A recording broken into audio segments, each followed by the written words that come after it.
orabox.com-এ কীভাবে একটা customer add করতে হয় সেটা এখানে দেখিয়ে দিচ্ছি। কাস্টমার লিস্টে গিয়ে কাস্টমারের নাম, shop number, shop name, company name, whatever যে কোনো জিনিসই হতে পারে। একই স্ক্রিন থেকে সাপ্লায়ারও অ্যাড করা যাবে, কাস্টমারও অ্যাড করা যাবে। আমি কাস্টমারের নাম যদি দেই,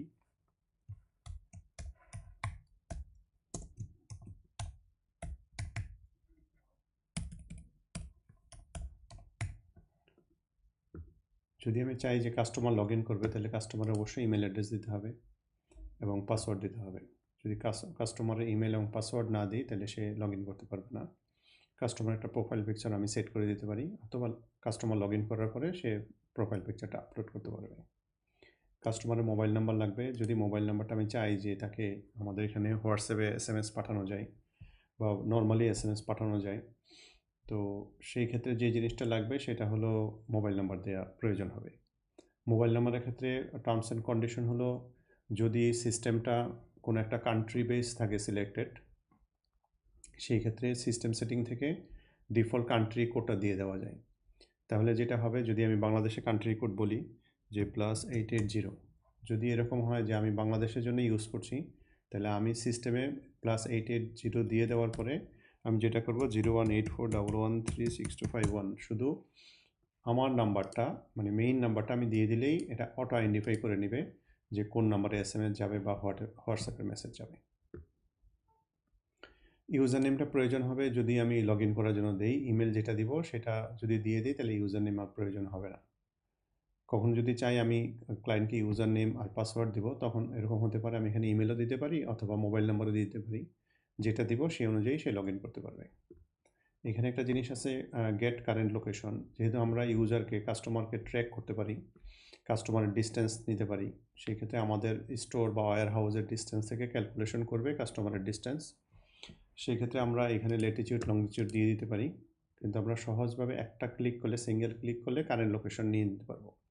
তার মানে আমি যদি মানে কাস্টমারের দোকানের সামনে থাকি বা কাস্টমারের কাছে থাকি, সেই ক্ষেত্রে এখানে ক্লিক করে কাস্টমারের কারেন্ট লোকেশনটা অটোমেটিকলি নিয়ে নেবে। আমি যদি এখানে লোকেশন পারমিশন দিয়ে দিই অ্যালাউ, তাহলে আমার যে ল্যাটিটিউড লংটিটিউড আছে এটা অটোমেটিকলি নিয়ে নেবে। তো সেই ক্ষেত্রে কাস্টমারকে সে নিজে অ্যাড করতে পারে অথবা কাস্টমারের লোকেশনে গিয়েও আমি অ্যাড করতে পারি। তাহলে ওই লোকেশনটা নেবে, কারণ আমি কারেন্ট এখন দিচ্ছি মানে আমার লোকেশনটা অ্যাড হচ্ছে। আচ্ছা, আমাদের ডিস্ট্রিবিউশন মডিউল যদি অ্যাড থাকে তখন আমাদের এখানে রাউটটা চিনিয়ে দিতে হবে যে কোন রাউটে যাচ্ছে। রাউটে আপ এবং ডাউন আছে।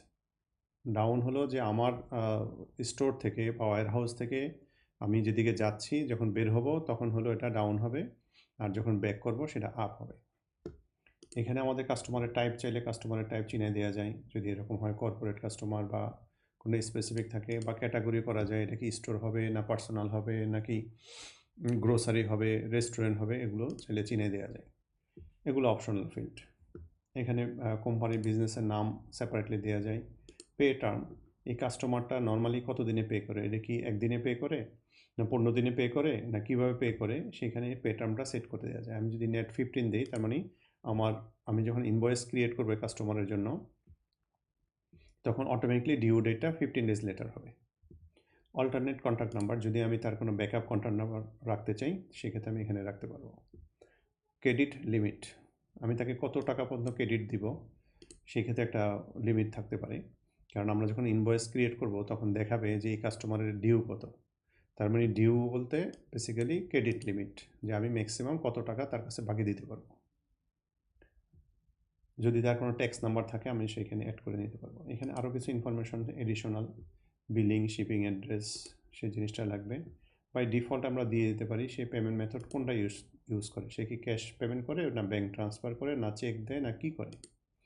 এডিশনাল কিছু ইনফরমেশন আছে যেগুলো চাইলে আমরা দিতে পারি। ওপেনিং ব্যালেন্স, এই কাস্টমারের যদি যদি আমার কোম্পানি নতুন করে শুরু করি, আগে যদি আমার এই কাস্টমারটা থেকে থাকে, তার কাছে যদি আমার কোনো ওপেনিং ব্যালেন্স থাকে সেটা দিতে পারি, এবং ওপেনিং ব্যালেন্সটা কোন অ্যাকাউন্টে জমা হবে সেটা আমরা এখান থেকে ডিফাইন করে দিতে পারবো।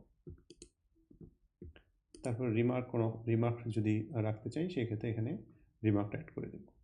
তাহলে যেটা হবে, আমি একটা কাস্টমার কমপ্লিট অ্যাড করে দিতে পারবো। কাস্টমার সেভ করার পরে আমি যদি শুধু সেভ বাটন দিই তাহলে সেভ